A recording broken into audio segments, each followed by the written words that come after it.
The following is an exclusive presentation of the NCCU Sports Network.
We just try to come out focused today. We know we have been on the road for a long time, and we just trying to come home and keep for this. So we just try to keep the streak going. You guys came out with really tight defense. Was that a big emphasis on the time that you guys had off? Yeah, since our last game, we had a big emphasis on playing defense because our identity should be defense. Like our offense gonna come no matter what. So our coaches really emphasized on we gotta play defense today. Defense, defense, defense, and that's what we came out to do. More though in the later part of the first half and then on to the second half. Was that a product of kind of being out of position and being tired, or what was that? It was more lack of focus and not attention to details because we gotta stay focused through the whole course. That's one of our biggest issues right now. Like we get comfortable and we don't do what we're supposed to do. So at the end of the half, we really slipped up, but we came back in the second half and came up. Do you feel like you guys were able to come out with such intensity in the first half on defense because you had a week off in between games? We might have, but it was really the focus on playing defense because that's last year. We don't like talking about last year, but that's how they're playing defense. Everybody that plays something, man, they play a lot of defense, so that's what we're trying to get to. And we still got a lot of ways to work to, but we're gonna get there. Coaches talked about you being more aggressive as a player. Do you feel like you were that aggressive kind of player that he wants you to be tonight? A little bit more, but I still got ways to go when it comes to being more aggressive. I try to do my best, and my teammates tell me every day, and I'm trying to do it in practice to just get more aggressive, so it's gonna come. What are things that you need to work on to be more aggressive? Just staying consistent, and my leadership, just stay on people all the time. When people out of line, don't hesitate. I don't hesitate to say nothing to them, but just staying on knowing who takes what. Like somebody I need to yell at, somebody I need to take to the side and talk to. So it's all about learning my plays better. And then you guys start MEAC play coming up really shortly. Mm-hmm. Do you feel like you're where you need to be to enter conference play?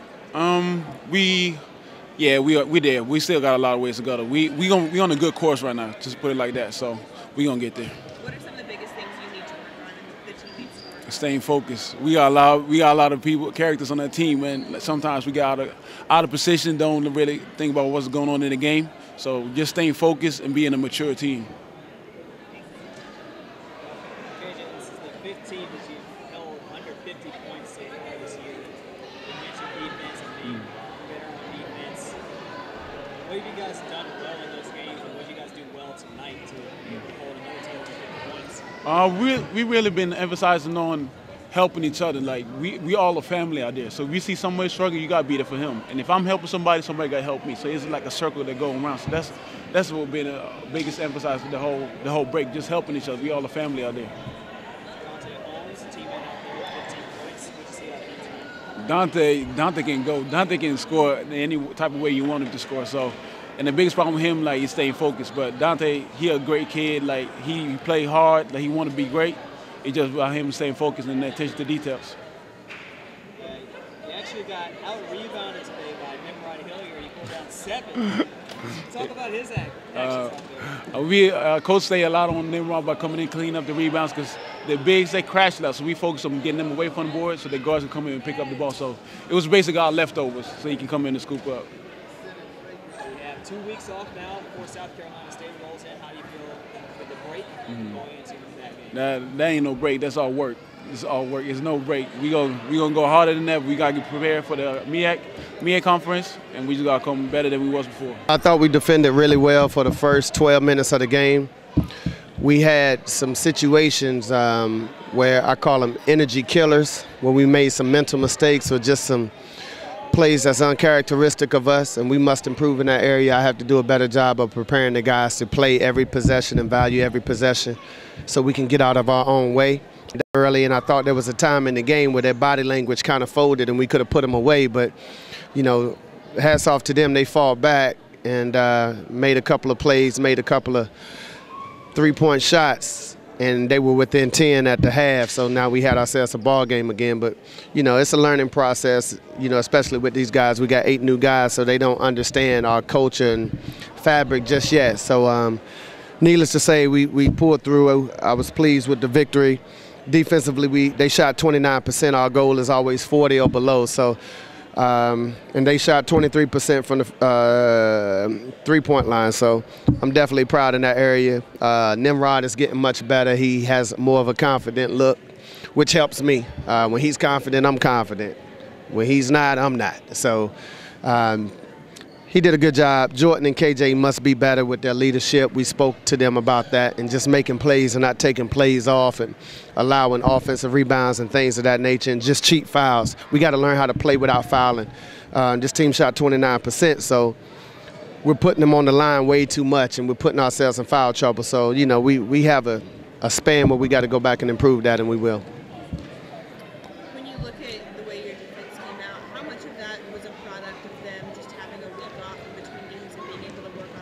Yeah, we had a chance to practice. As you guys probably saw, it was a little different team than what you saw probably 2 weeks ago. And, you know, we were bit by the injury bug, so we didn't have a lot of time to practice. So the kids really didn't understand our concepts and what we were trying to do overall.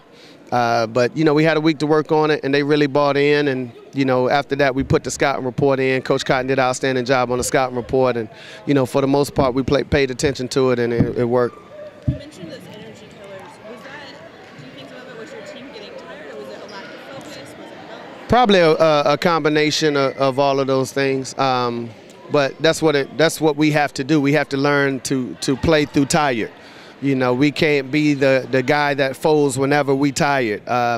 You know, because in this game, I told them every basketball game, there's a point in time where one team gives in. And that's where the other team take advantage. And we can't be that team that give in. We work entirely too hard, and we got to remain focused throughout that preparation, because there's going to be times where we got to execute within the 4-minute range down the stretch, and you're going to be tired, and it's going to be grinding it out, and the tougher team, both mentally and physically, will win. You mentioned KJ needing to be a better leader. Earlier this season, you talked about needing him to be a more aggressive player. Did you see that out of him today? He's trying, but he's, you know, as far as leadership, you know, he's great as far as talking and understanding and trying to put people in their place. But the first 2 times we executed offensively, he didn't sprint to his spot. And they have to learn that, you know, these guys are not NBA guys. They feed off their energy, especially Jordan Parks, especially KJ, especially Dante. They're not guys that can just walk up and down the floor and just catch the ball at will and score whenever they want to. So you have to make sure your energy is at the highest rate at all times, and he needs to lead that, because those 8 guys, those 8 new guys that we have, they see that. And if he's walking or jogging to a spot, then they do that. And, you know, same thing with Dante. Dante was flying around in the first half, had a great first half. Second half, he started walking, doing his Kobe Bryant rendition, and he struggles. You know, you're not Kobe, you're not MJ, you're Dante Holmes, and you got to make sure you have a motor at all times. So they have to learn that, and I have to do a better job of coaching them. You guys also forced 18 turnovers and only managed to get 12 points off those turnovers. Right. How much do you need to emphasize transition game and transition points, especially going into conference? It goes right back to that energy. If we can get turnovers and sprint down the floor, we should get easy looks. And Dante had a lot of looks. Jordan had a lot of looks. We just missed point-blank layups as well. So that 12 really should have been 18 to 20. And we got to focus and come back and knock down free throws as well. That's an area of concern because, you know, once you get those opportunities, man, good teams take advantage of you. That break that you have now between now and the beginning of MEAC play, what are going to be some major points of emphasis aside from keeping energy? That's a good question. I haven't even got that far. I just asked myself, like, when do we play again? Who do we play? Like, I don't. All I know is today. So we're gonna come back tomorrow and lift, get a good lift in, and watch some film, and try to do a lot of breakdowns. Try to do a lot of spot shooting. Try to do a lot of you know, free throws and just overall fundamentals and mechanics of what we're trying to accomplish. Because once conference play comes in, you know, it's every man for himself. Is it nice to have that break, to have that minute to kind of catch your breath after being on the It road is. so much? It is. You know, it is. I haven't. You know, I'm a father. I love my job, but I don't catch up on rest because when I get home, when I walk through the door, I'm instantly like daddy daycare. So they don't care about, look, I don't care about your road trips, let's play, you know. And so I haven't caught up on rest, and I'm sure the kids are going through that thing. So it's great to get our feet back under us, you know, just to smell the air in Durham. It just smells so different than Brooklyn and Mississippi and Cincinnati and Nebraska and Florida. It just smells so different. So it was great. You know, our fans came out tonight, they supported us, and, you know, hopefully we can continue this momentum.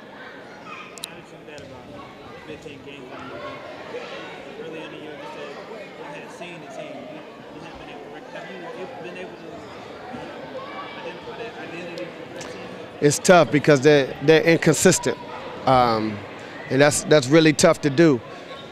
And they're young men, you know. They have such an emotional day, and so many things that they have to concern themselves with. And then we ask them to come out here and focus for 2.5 hours on being the best basketball player they could be.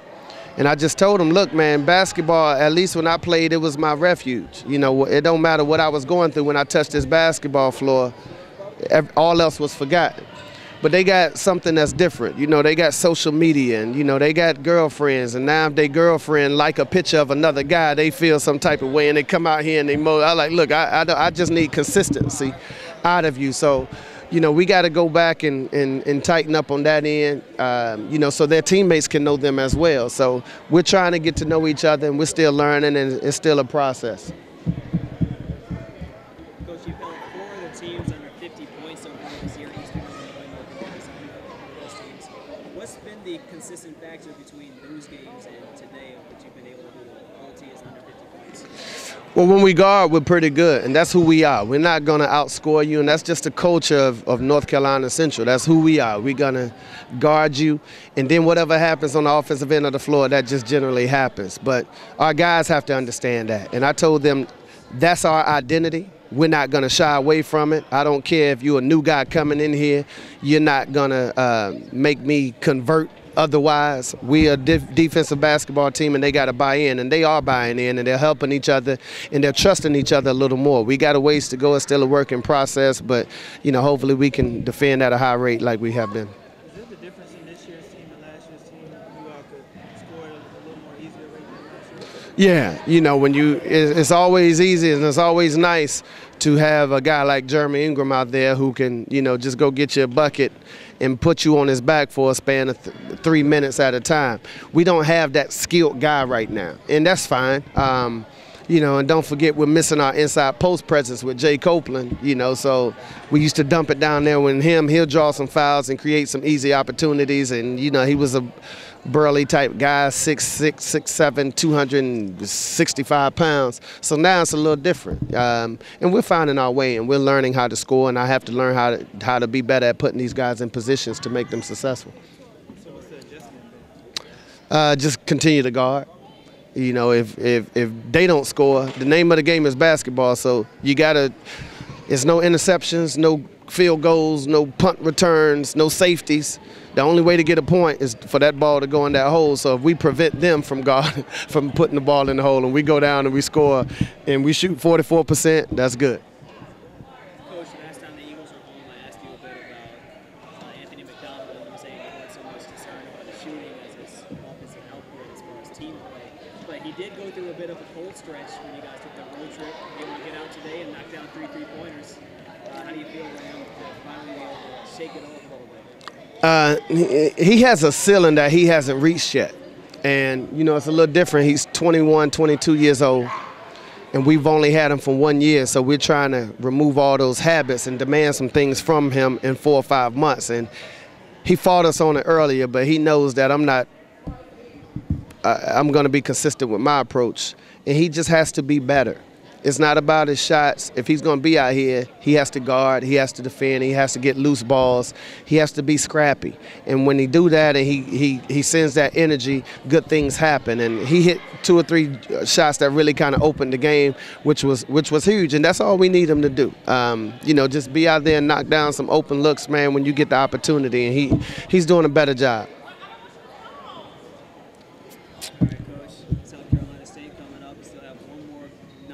Game hidden in there at the end of January, but hitting the conference play now, how do you feel about this team looking back at the non-conference game?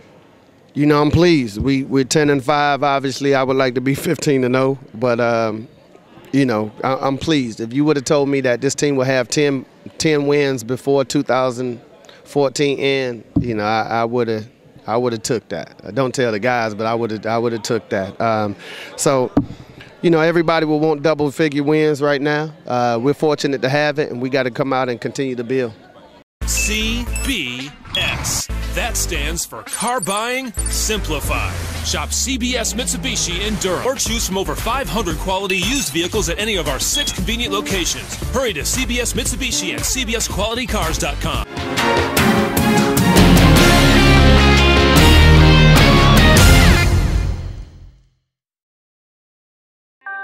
This has been an exclusive presentation of the NCCU Sports Network.